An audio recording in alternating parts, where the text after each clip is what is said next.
Pledge of Allegiance. Yeah. I pledge allegiance to the flag of the United States of America and to the republic for which it stands, one nation, under God, indivisible, with liberty and justice for all. Roll call. Thank you, Madam Chair.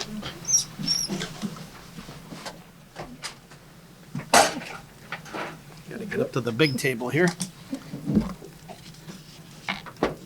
Roll call, Mrs. Alpert, Present. Mr. Hanley, Present. Mrs. Cohen, Present. Ms. Cruz. Present.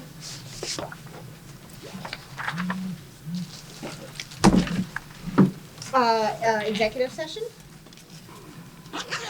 Attorney Doherty is stuck in traffic on Interstate 81. He's trying to get here, so there's only personnel issues and several legal matters that we have discussed, so I will cover for the executive session, ma'am.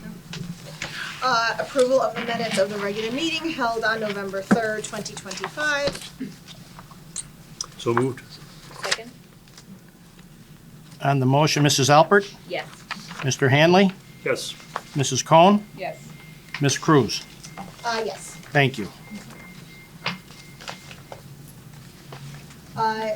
Treasurer's report for the period October 30th, 2025 to November 25th, 2025. Bear with me for just a minute, he's not here. Oh, wait, no, never mind, I apologize, it's right here. Okay, this report is as of November 25th, 2025, and it's the balances of our checking and money market accounts. We currently have $1,754,413.52 in checking and money market accounts. Investments made in CDs amount to $8,089,164.61. Petty cash and magistrate funds total $11,400 for a grand total of $9,854,978.13. In addition to that, the different departments called AMPs within the Housing Authority also report separately. These numbers as of October 31st. And our total within the Housing Authority right now, all of the AMPs together is a surplus of $522,318.58. So that's the first month of the fiscal year. We're off to a good start with a little over $500,000 in excess funds, which will most of it will go away by the end of the year, and we'll zero out. But at least we're off to a good start. Park Gardens, on the other hand, is running a deficit of $12,015.08, and that's just for the month of October. So we'll be keeping an eye on that as we move forward through the year. Thank you, Mr. Hanley. Can I have a motion? So moved. Second. Mrs. Alpert, Yes. Mr. Hanley, Yes. Mrs. Cohen, Yes. Ms. Cruz. Yes. Thank you. Secretary's report, communications. No communications this month. Okay. We now welcome public comment. As per Scranton Housing Authority policy, it is best that you keep your comments to 5 minutes.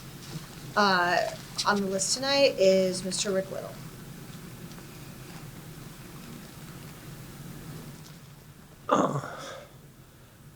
Before I start, I'd like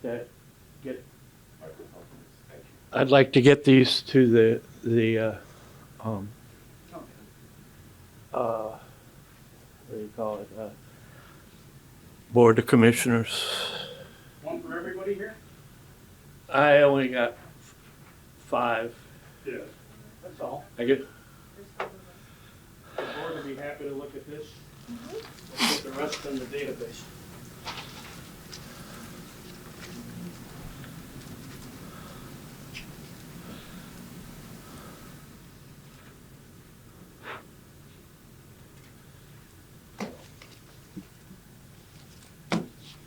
Fred, you want to tell everybody out there in TV land what you gave to the board? Yeah. Is this fine? Yeah, I just handed out the thing I got at City Hall about renters' rights. and I'd like to talk about that because I believe there's many, many people whose rights have been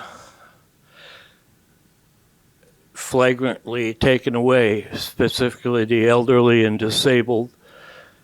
And I'm talking to the city person, Robin something, about this a couple weeks ago, and she puts this out, but Scranton Housing Authority is exempt.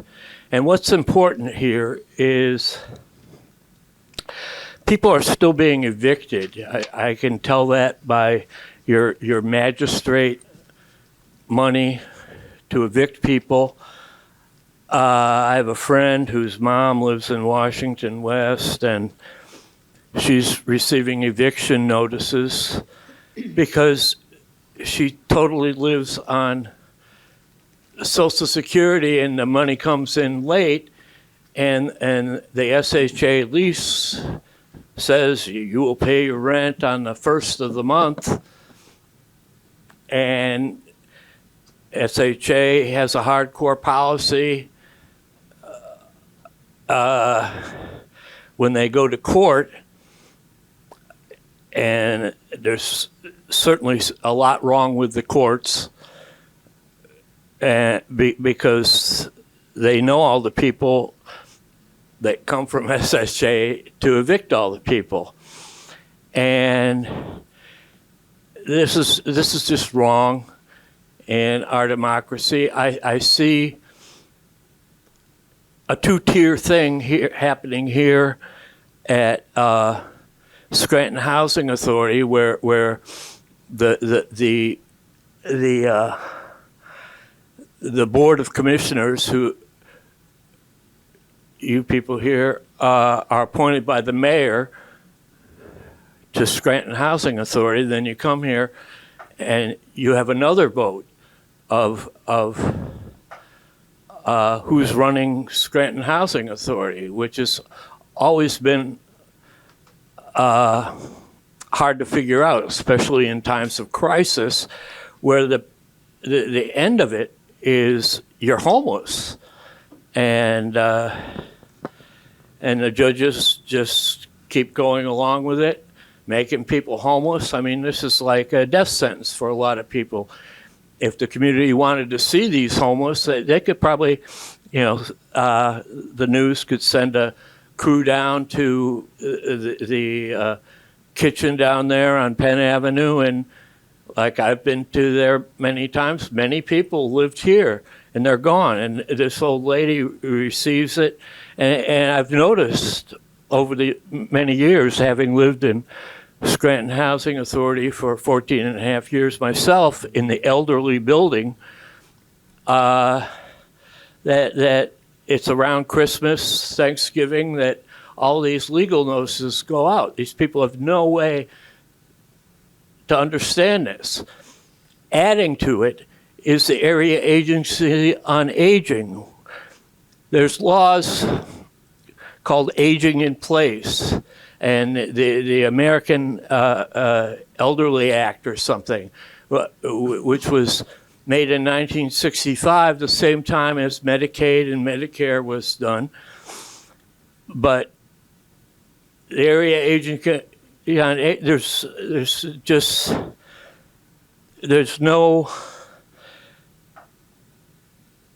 nothing between. You receive your eviction notice and you're gone. And I fought it for 5 years. I was constructively evicted for 5 years, flooding my apartment twice. People, employees of SHA, approaching me 4 blocks from here, just giving me, if you don't like it, why don't you move? I had no place to move, and I knew that before I started fighting it. And I did everything I could. I did the right to knows to find out who's in charge, who had keys to my apartment, who was responsible for this and that. Time's up, Mr. Lewis. Time's up. Okay. I just want to clarify that This tenant bill of rights, I believe, is for private landlords, but it doesn't mean that tenants don't have rights at the Scranton Housing Authority. I don't know if you want to say more on that, Carl. I know it's a little different for housing authorities. Each tenant is afforded the opportunity per HUD regulations for a grievance process if they're put under eviction. And it's a lengthy process. Yours was more than lengthy, as you indicated. You had more appeals and opportunities than probably anybody in the history of the Housing Authority, Mr. Little. So when you say you were rushed out or immediately evicted, that's not accurate. And you continue to come here month after month and indicate, like we threw you out on the street. That did not happen.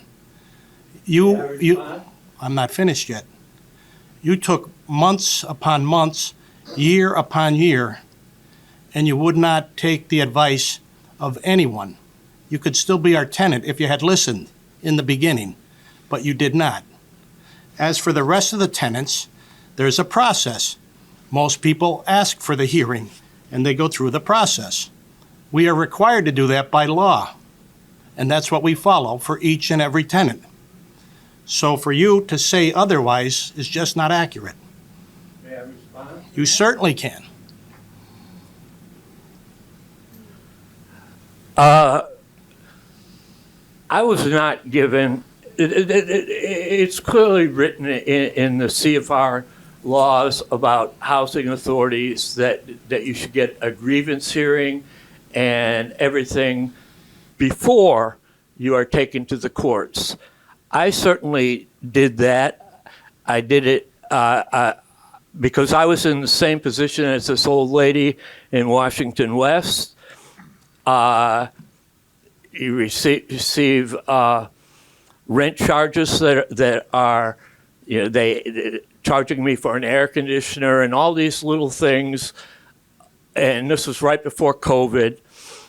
And I wrote letters. I wrote many letters to you, Mr. Lynott, and many letters to Mr. Capolini, trying to figure out who was bursting into my apartment all the time. And this due process thing with notice, that's how they do it. They get around the notice. And I asked, as I spoke about before, this notice, tenants should be given the right to receive notice by email, because that way there's a time thing on it when it was. But the way Scranton Housing Authority has defined notice is just hearsay, and that's no good.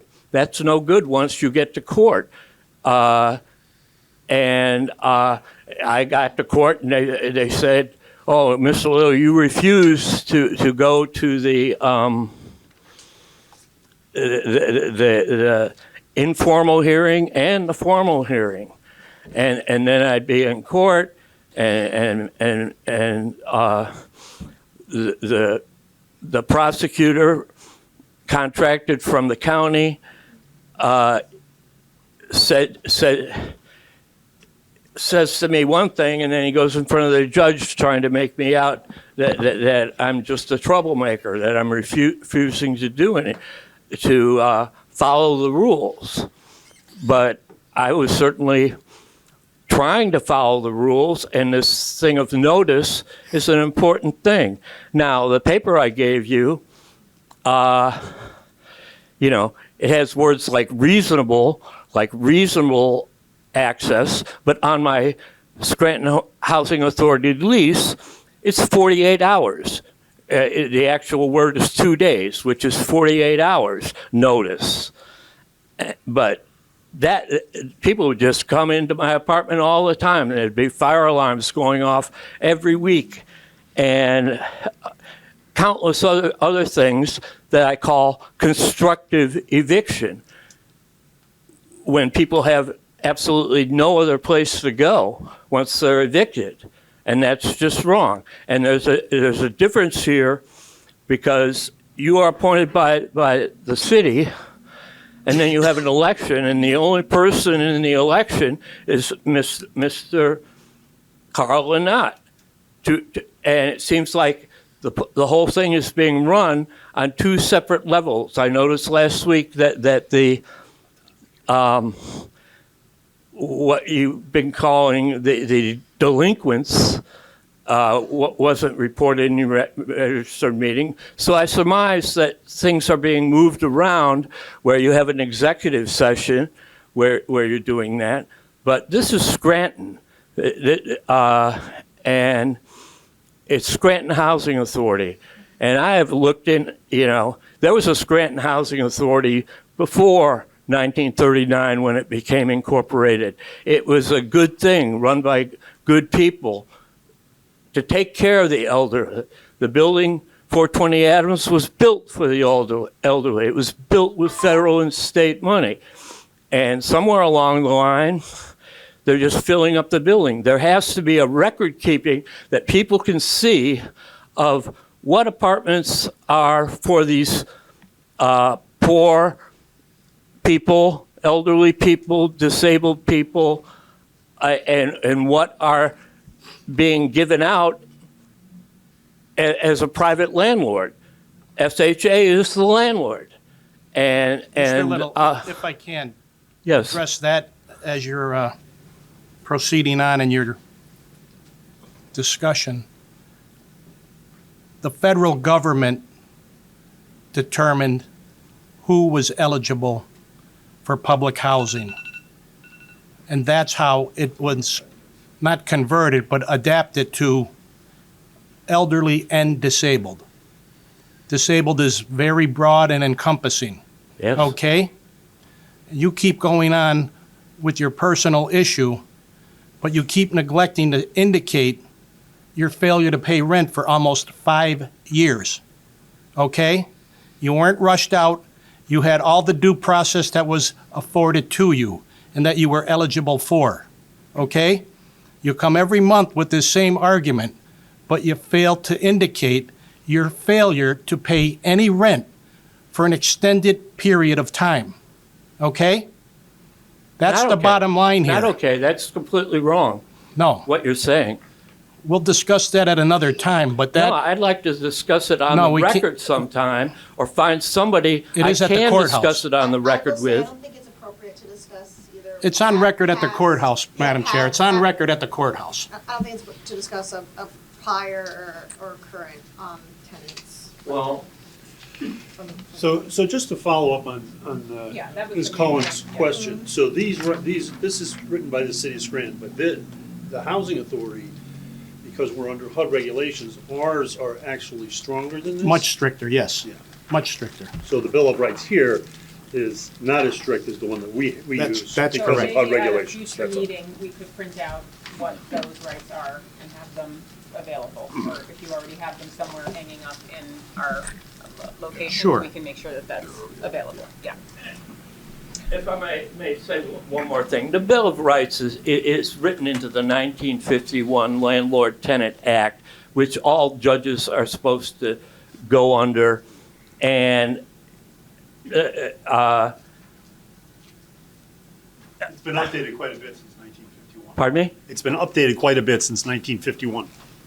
Yes, it is, but they don't even, the first day I got to court, they took my they have this thing called a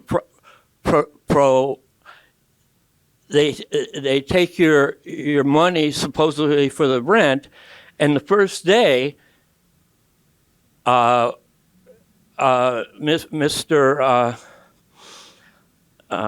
What's his name? The DA guy who does the prosecutions, he doesn't give me a notice of this. He comes in with the Agency on Aging person and the Lackawanna pro bono person who I'd never met, who I had given his boss a motion to dismiss. It's just a whole legal wrangling that is inappropriate legally for, housing rights. I mean,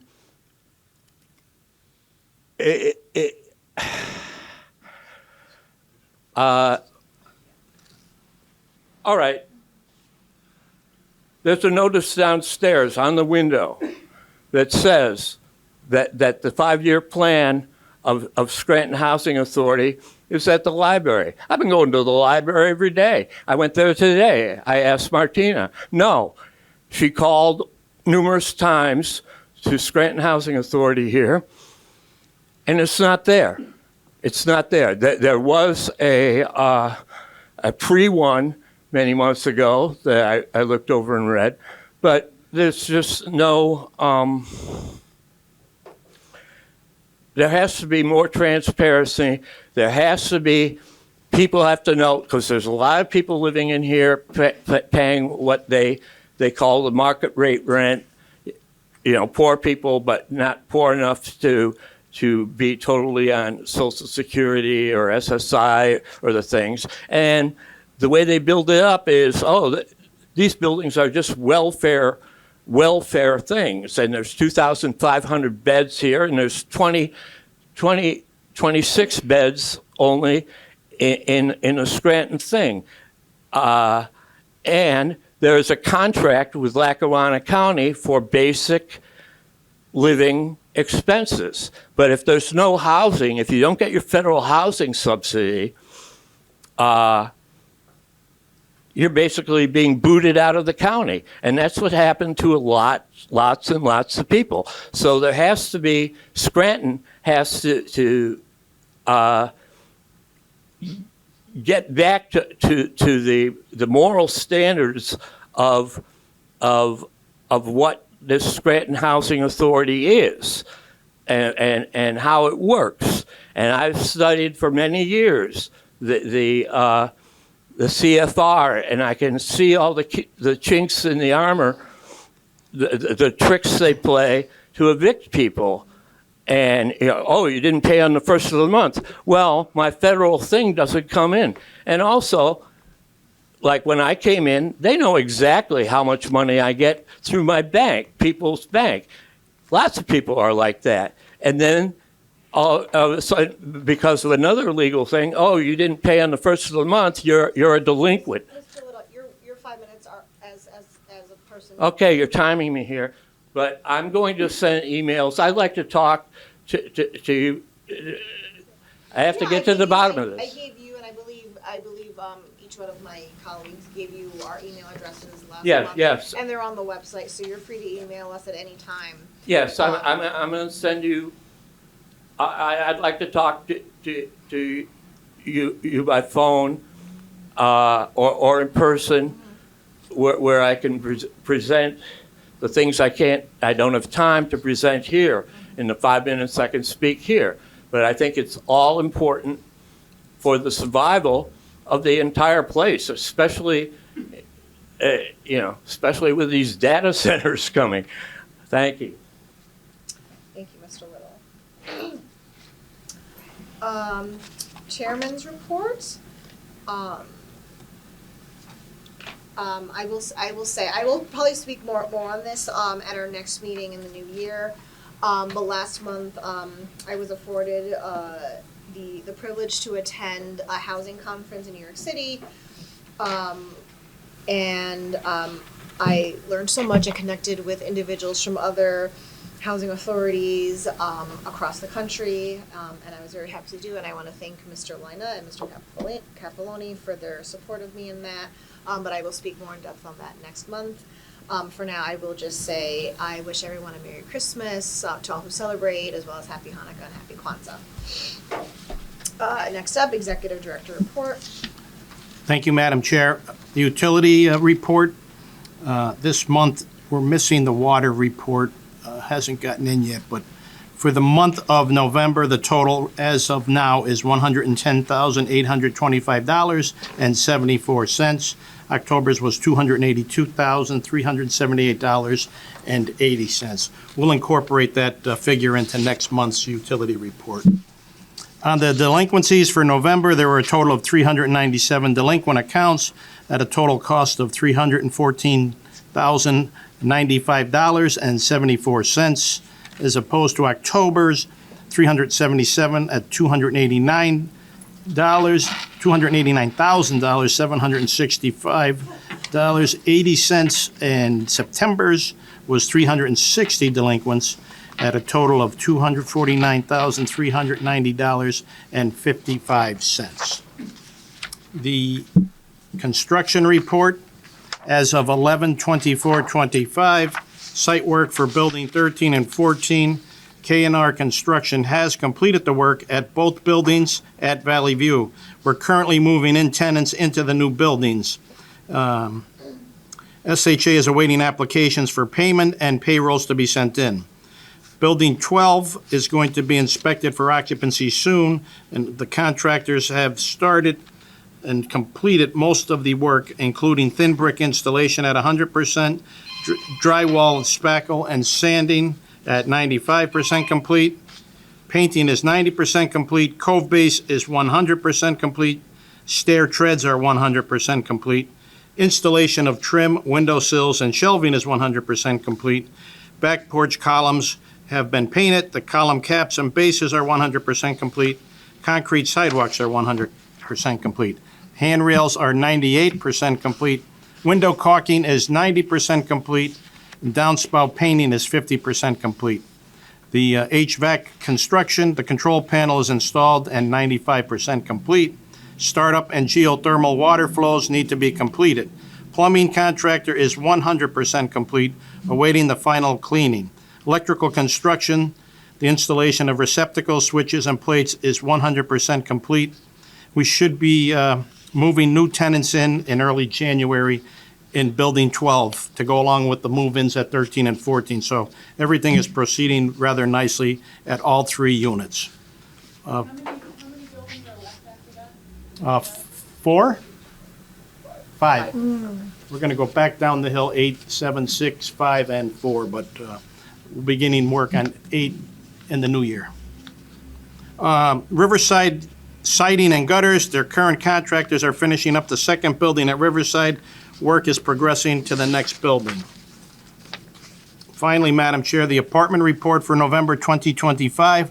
Under our public housing program, we have an ACC of 1,215 units with 1,160 units under effective lease.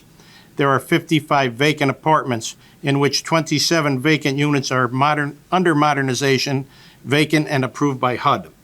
Under our Section 8 Housing Choice Voucher Program, we have an ACC of 1,050 units with 732 units under effective lease. Total apartments under effective lease by the Scranton Housing as of November 30th, 2025 are 1,892 out of an ACC of 2,265.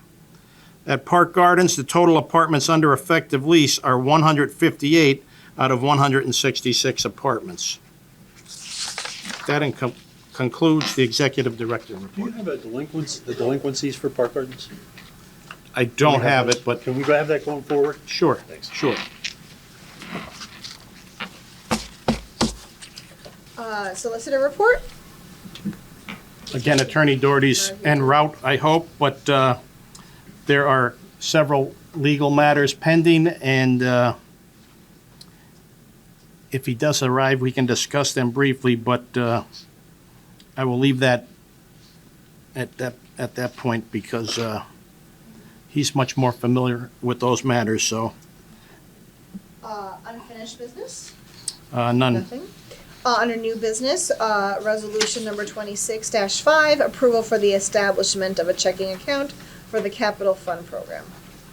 Yes, thank you, Madam Chair. Resolution 26-5, approval for the establishment of a checking account for the Capital Fund Program.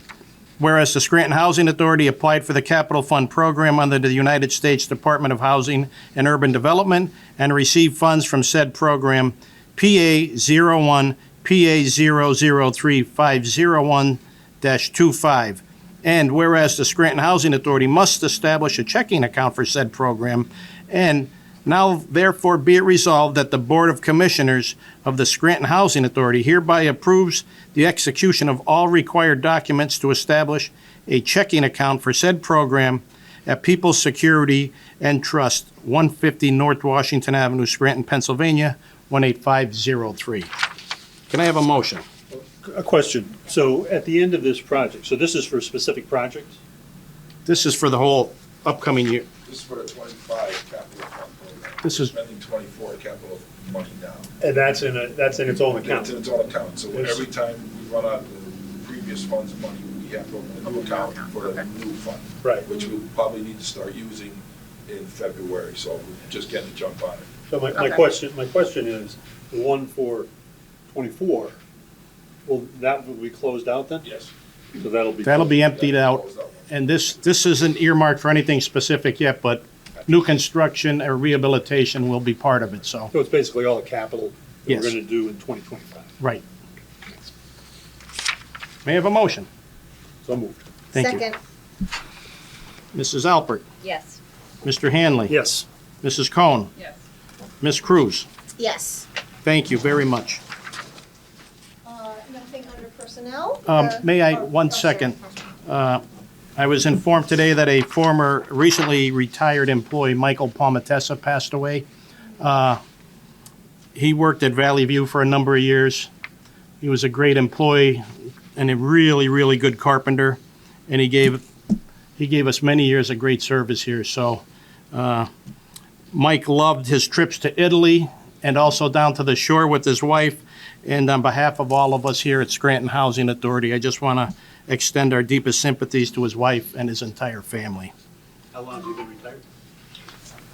Less than a year? Less than a year. Yeah, I remember approving his retirement. less than a year. God bless. How many years was he with the authority? Almost 30? That's all for personnel though, ma'am. Well, on behalf of the Board of Commissioners, I send our condolences to his family as well. Thank you, thank you. So on that note, I make a motion for adjournment. So moved? Second. Thank you, everyone. We are adjourned. Have a wonderful holiday season. Yes, Merry Christmas. Thank you. Merry Christmas. Happy Hanukkah.